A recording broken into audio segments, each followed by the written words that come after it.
तर मुंबईत रात्रभर तुफान पाऊस बरसत होता आणि आज सकाळपासून देखील मुंबई आणि आसपासच्या उपनगरात मुसळधार पावसाला सुरुवात झालेली आहे।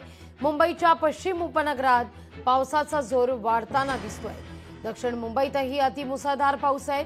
पुढील 3 ते 4 तासात जोरदार पाऊस पडण्याचा अंदाज वर्तवण्यात आलेला आहे। मुसळधार पावसाला मुंबई आसपासच्या उपनगरात सुरुवात झालेली आहे। काल रात्रीपासूनच मुंबईत दमदार पाऊस कोसळतोय, तर पुढील 4 दिवस राज्यात पावसाचा जोर वाढण्याची शक्यता वर्तवली जाते।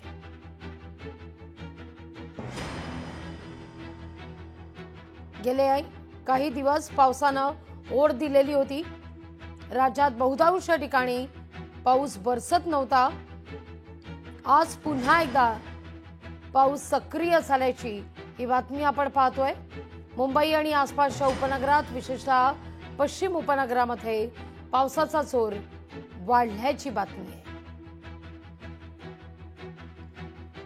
या सगळ्याविषयी अधिक माहिती घेण्याकरता थेट जाऊया, आपले प्रतिनिधी आपल्यासोबत जोडले गेलेले आहेत।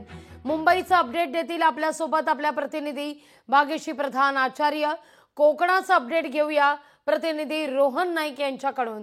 तर पश्चिम महाराष्ट्रात पावसाची काय परिस्थिती आहे, अमोल धर्माधिकारी आपल्याला सांगतील आपले प्रतिनिधी। तर मराठवाड्यात काय नेमकी पावसाची स्थिती आहे, आपले प्रतिनिधी सचिन बडे आपल्याला याचं अपडेट देतील। सुरुवातीला थेट जाते मुंबईला आपल्या प्रतिनिधी भाग्यश्री प्रधान आचार्य यांच्याकडे। भाग्यश्री, काल रात्रीपासूनच मुंबई आणि आसपासच्या उपनगरात मुसळधार पाऊस कोसळतोय। आज सकाळी देखील पश्चिम उपनगरात, विशेषतः अंधेरी, बोरिवली, गोरेगाव या परिसरामध्ये मुसळधार पाऊस आहे। भाग्यश्री, नक्कीच लागवी, तुम्ही म्हणालात तसं काल रात्रीपासूनच जोरदार पावसाला सुरुवात झालेली आहे। खरं तर परवाच्या दिवशी जर आपण बघितलं तर मोठ्या प्रमाणात गरम होत होतं मुंबईत, ह्युमिडिटी प्रचंड वाढलेली पाहायला मिळाली होती आणि त्यानंतरच पाऊस कुठेतरी येणार अशी एक शक्यता जी आहे ती हवामान खात्याने देखील वर्तवलेली होती। त्यानुसार काल संध्याकाळपासून जी पावसाला सुरुवात झालेली आहे मुंबईत, ते अजूनही पाऊस बरसताना पाहायला मिळतोय। ठाणे असेल, रायगड असेल, पालघर असेल आणि मुंबई असेल, या चारही जिल्ह्यांसाठी मुसळधार पावसाचा इशारा जो आहे तो हवामान खात्याने दिलेला पाहायला मिळतोय आणि विशेषतः काही भागामध्ये अतिवृष्टी देखील होणार असल्याची माहिती हवामान खात्याने दिलेली आहे। वादळी वाऱ्यासह पाऊस होण्याची शक्यता आहे। याचं महत्त्वाचं कारण असं आहे की बंगालच्या उपसागरामध्ये पुन्हा एकदा कमी दाबाचा पट्टा जो आहे तो तयार झालेला आहे आणि पावसासाठी अनुकूल परिस्थिती आहे। खरं तर पाऊस पडणं अपेक्षित होतं, त्याचं कारण जुलै मध्ये जवळपास पावसाने जुलै एंड नंतर पावसाने दांडी मारल्याचं पाहायला मिळत होतं। यामुळे धरण क्षेत्रामध्ये देखील पाण्याची पातळी जी जवळपास जूनमध्ये गतवर्षीच्या तुलनेत अधिक झालेली पाहायला मिळाली होती, ती जुलै एंडिंग पर्यंत पुन्हा 1-2% खाली घसरलेली पाहायला मिळाली होती। त्यामुळे मुंबईकर तसंच ठाणेकरांच्या पाणी टंचाईचा प्रश्न देखील बोलला जात होता। मात्र ज्या पद्धतीने काल संध्याकाळपासून पावसाने पुन्हा एकदा जोर धरलेला आहे, त्यानंतर पुन्हा एकदा कुठेतरी एक आशा निर्माण झाली आणि लवकरच सगळी जी धरणं आहेत ती जवळपास 89% आसपास आहेत, ती लवकरच 100% भरतील अशी आशा देखील व्यक्त केली जाते। मात्र आता जर बघितलं तर मुंबई उपनगरामध्ये दादर असेल किंवा आसपासचा जो परिसर असेल, तिथे सकाळपासून जो रिमझिम पाऊस बरसतोय तो सुरूच आहे। तर काही उपनगरामध्ये मात्र मुसळधार पाऊस देखील बरसतोय, जसं की गोरेगाव, अंधेरी, वेस्टर्न साइड जी आहे मुंबईची, तिथे मुसळधार पाऊस पडतोय। तर डोंबिवली असेल, ठाणा असेल, तिथे देखील मोठ्या प्रमाणात पाऊस मुसळधार पडताना पाहायला मिळतोय आणि काल रात्रीपासूनच हा पावसाने जोर धरलेला पाहायला मिळतोय। लागवी, अगदी भाग्यश्री, अगदी थोडक्यात 8 वाजता आहेत, ट्रेनचे काही अपडेट समोर आलेले आहेत का? कारण अनेक मुंबईकर, उपनगरातले अनेक नागरिक हे कार्यालयीन वेळा गाठण्याकरता घराबाहेर पडतील, लोकल पकडतील। ट्रेन संदर्भात काही अपडेट अगदी थोडक्यात? अजून तरी लागवी तसे काही अपडेट्स आलेले नाहीत। नॉर्मली मध्य रेल्वे जर बघायला गेलं तर 10-12 मिनिटं उशिराने धावत असते, त्या पद्धतीने आता देखील मध्य रेल्वे 10-12 मिनिटं उशिराने धावताना पाहायला मिळतात। मात्र फारसा काही फरक पडलेला बाकी ठिकाणी मिळत नाहीये। पश्चिम रेल्वे व्यवस्थित सुरू आहे, मध्य रेल्वे देखील त्यांच्या रोजच्या रुटीन प्रमाणे सुरू आहे। मात्र जर असाच पाऊस पडत राहिला तर काही वेळांनी हे सगळ्या अपडेट घेणं खूप महत्त्वाचं ठरेल लागवी। अगदी भाग्यश्री, थेट जाऊया आता आपण कोकणात काय परिस्थिती आहे जाणून घेऊया. आपले प्रतिनिधी रोहन नाईक आपल्यासोबत जोडले गेलेले आहेत. रोहन, गेल्या 2 ते 3 दिवसांपासून कोकणात पावसाचा अक्षरशः धुमशान आहे. गणेशोत्सव तोंडावर आलेला आहे. कोकणात मुसळधार पाऊस बरसतोय. काय सध्या परिस्थिती आहे? लागू मॅडम, नक्कीच परवाच्या दिवशीपासून पावसाने जोर धरलेला आहे सिंधुदुर्गमध्ये. आणि काल तसं पाहिलं असेल तर काही पट्ट्यात म्हणजे प्रामुख्याने सह्याद्री पट्टा असेल, वैभववाडी तालुका असेल, आंबोली असेल, कुडाळ तालुक्याच्या जो सह्याद्री पट्ट्यातील गावामध्ये मुसळधार पाऊस झाला. आणि आजही सकाळी पावसाची रिपरिप सुरू आहे. एकंदरीत पाहिलं असेल तर 12 तारीख पासून 16 तारीख पर्यंत, येत्या 16 तारीख पर्यंत पावसाचा येलो अलर्ट देण्यात आलेला आहे हवामान खात्यानं. त्या दृष्टीने पाहिलं असेल तर सिंधुदुर्ग जिल्ह्यात मुसळधार पाऊस तर पडतोय, पण प्रामुख्याने जो घाट सह्याद्रीचा पट्टा असेल तिथे मुसळधार पाऊस पडतोय. आणि एकंदरीत तसं पाहिलं असेल एक चांगली बाब सुद्धा म्हणता येईल की पूरस्थिती अजून सिंधुदुर्ग जिल्ह्यात नाहीये, ही एक चांगली बाब आहे. लागवी मॅडम. रोहन, थेट जाऊया या सगळ्या संदर्भात अपडेट घेऊया. पश्चिम महाराष्ट्रात अमोल धर्माधिकारी आहेत आपल्या समवेत. अमोल, गेले काही दिवस पश्चिम महाराष्ट्रात ढगाळ वातावरण आहे, पण म्हणावा तितका वरुण राजा बरसलेला नाहीये, कृपादृष्टी दाखवलेली नाहीये. काय सध्या परिस्थिती आहे पुण्यात आणि एकूणच पश्चिम महाराष्ट्रात? नक्कीच पुण्यासह पश्चिम महाराष्ट्रासह आपल्याला पावसाने काहीशी उघडीप घेतलेली पाहायला मिळत आहे. दुपारनंतर पावसाचा अंदाज आहे तो वर्तवला जातोय, मात्र हलक्या स्वरूपाचा हा पाऊस पडतोय. ही परिस्थिती पुणे शहर ग्रामीण भागातही आहे आणि इतर जिल्हे जर आपण सातारा, सांगली, कोल्हापूर आणि सोलापूर हे जिल्हे पाहिले तर इथं तुरळक ठिकाणी पाऊस सुरू आहे.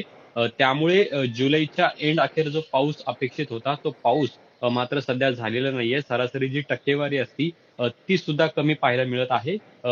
त्याचबरोबर येत्या काही काळामध्ये या पावसाचा जोर वाढेल असं हवामान विभागाने काही दिवसांपूर्वीच सांगितलेलं होतं. आजही पुणे जिल्ह्यासाठी येलो अलर्ट देण्यात आलेला आहे. पुणे शहरात पाऊस कमी असेल, मात्र घाटमाथ्यांवर पावसाचा जोर वाढेल असं सुद्धा हवामान विभागाकडून सांगण्यात आलेलं आहे. जसं सुरुवातीला आपण पाहिलं की काही ठिकाणी पावसाचा जोर हा वाढलेला आहे. जसं मुंबई आपण पाहू शकतो, कोकणात पावसाचा जोर वाढलेला आहे. मात्र पुण्यासह पश्चिम महाराष्ट्रामध्ये अजूनही मुसळधार पावसाची प्रतीक्षा आहे. जो पाऊस खरं तर पावसाळ्यामध्ये अपेक्षित असतो तो पाऊस सध्या तरी या स्थितीला बरसलेला नाहीये. सरासरी पाण्याची जी आहे ती ओलांडलेली आहे, मुबलक पाणी साठा आहे. मात्र मुसळधार पाऊस हा अजूनही पुणे शहर आणि ग्रामीण भागात कोसळलेला नाहीये.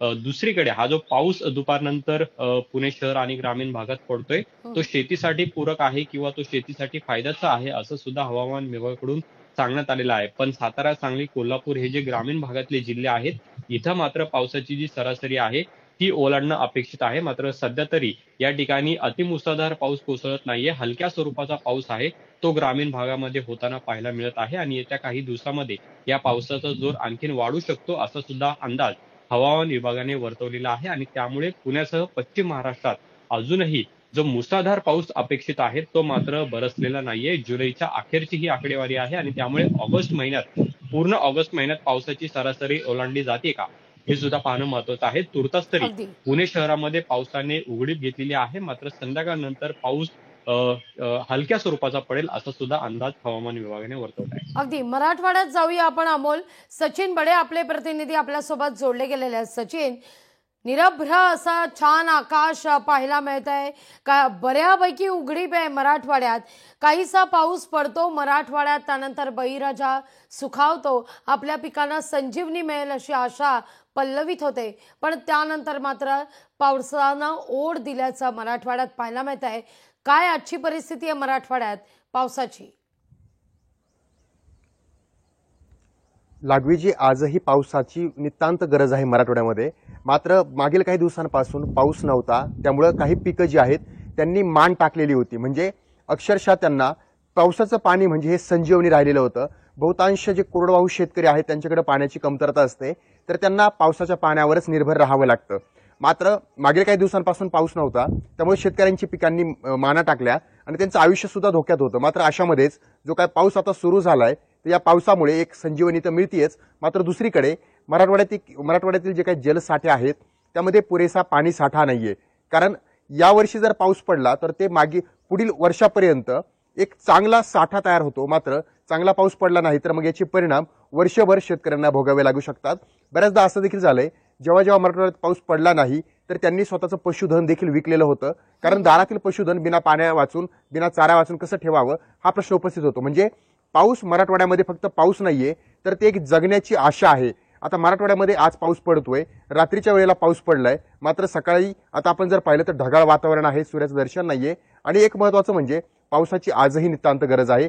पाऊस पडला तर शेतकरी वाचेल आणि त्यांची पिकं देखील वाचतील. मात्र सध्याच्या स्थितीला मागील काही दिवसांपासून जो काही पाऊस थांबलेला होता त्यामुळे शेतकऱ्यांचं नुकसान तर झालंच, मात्र आज पावसाची गरज असताना पाऊस अतिशय कमी पडतोय, तुरळक पाऊस पडतोय. मात्र यानंतर चांगला पाऊस पडेल अशी आशा व्यक्त केली जाते. मराठवाड्यामध्ये सुद्धा चांगला पाऊस पडेल अशी हवामान अगदी. खात्यानं सतर्कता इशारा जो दिलेला होता त्यानंतर अगदी. शेतकऱ्यांमध्ये कुठेतरी दिलासा मिळतोय. मात्र जेव्हा प्रत्यक्षात पाऊस पडेल तेव्हा दिलासा म्हणावा लागेल. लागवीजी अगदी अगदी भाग्यश्री, रोहन, अमोल आणि सचिन, तुमच्या चौघांचाही आभार. तुम्ही दिलेल्या एकूणच या सविस्तर माहिती करता, अपडेट करता. लोकशाही मराठी ऐका, पहा, जागरूक रहा.